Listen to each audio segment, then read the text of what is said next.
In this lesson, I'm going to be talking about methodologies. It's useful or important to have a methodology as you go through an ethical hacking engagement, so you're not using a shotgun approach and have no process or procedure to help you along. The thing about a methodology is that it provides you a framework for you to know what steps you need to take in what order you probably need to take them in so that you can have a clean, well-run engagement that actually gets results that you can present to your client. While it's certainly possible to come up with your own methodology, there are a couple of methodologies that are available, and you can certainly use those as a starting point. And you probably will want to, over time, do some refining as you continue to work more and know what works best for you and the types of engagements you have.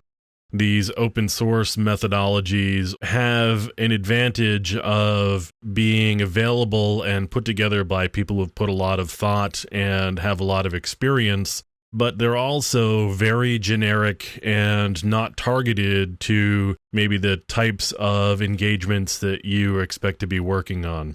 So while they're great starting points and you may very well use them on an ongoing basis and never make any changes, don't assume that you can't make changes to these or that they're something that's set in stone and you should never ever change them.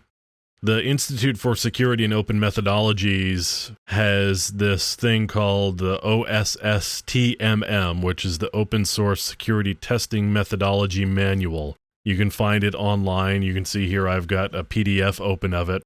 It's a pretty big document. It's got all sorts of extraneous information, which is important to the people who are involved in it. You've got the contributors here.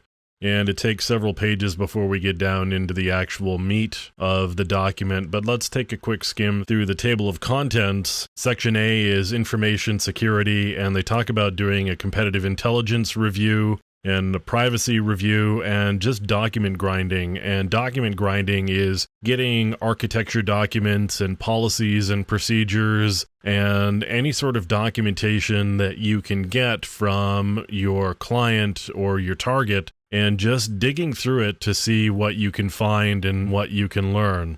Section B is about process security. It talks about risk assessment values, and they talk about request testing and guided suggestion testing and trusted persons testing, and those are 3 different types of testing that they have guidance around.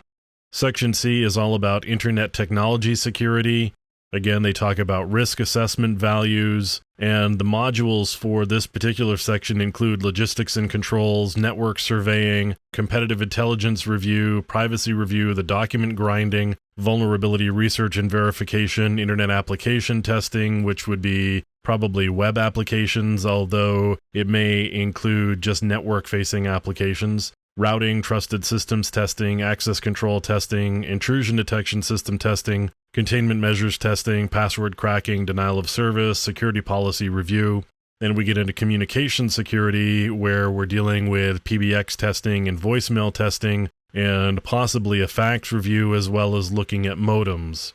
There's a section for wireless security, and we talk about the different types of wireless networks, including Bluetooth and wireless input devices and handheld security, cordless communications, and there's also sections for RFID and infrared systems testing.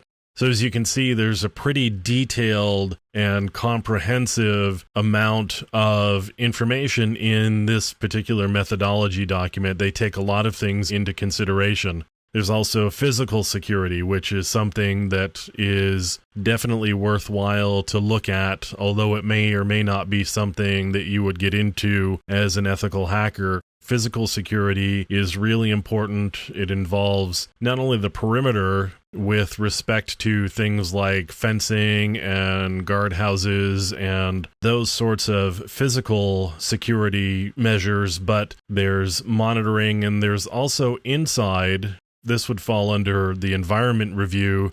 There's things like a clean desk policy and whether people have left information up on whiteboards that could be gathered by visitors coming through the building, or whether there's sensitive documents that have been left out on people's desks.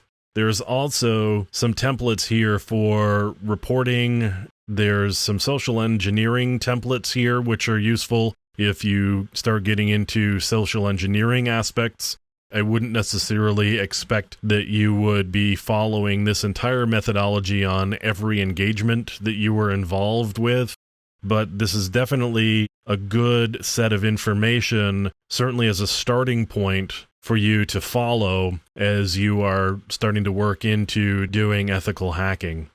Another methodology here is from the OISSG, and this is a penetration testing methodology. You can see here they've got a wiki set up and some similar sorts of things, although this is more targeted at an actual penetration test, where the other one is more geared towards something that's closer to a security assessment, where you're assessing the entire risk posture of the organization and you're doing a full round of security testing. This methodology is more targeted at, I just want to see if I can break in, and what you would do to do the penetration and how you would handle that, as well as getting out and covering your tracks, and also cleaning up and destroying any artifacts from your test. So there's not a cookbook here of these are the steps you take. It's a methodology document where at a somewhat high level, you want to talk about the different steps you would take to achieve the different goals that you have for your penetration test or your security assessment or your ethical hacking engagement. And that's the purpose of a methodology.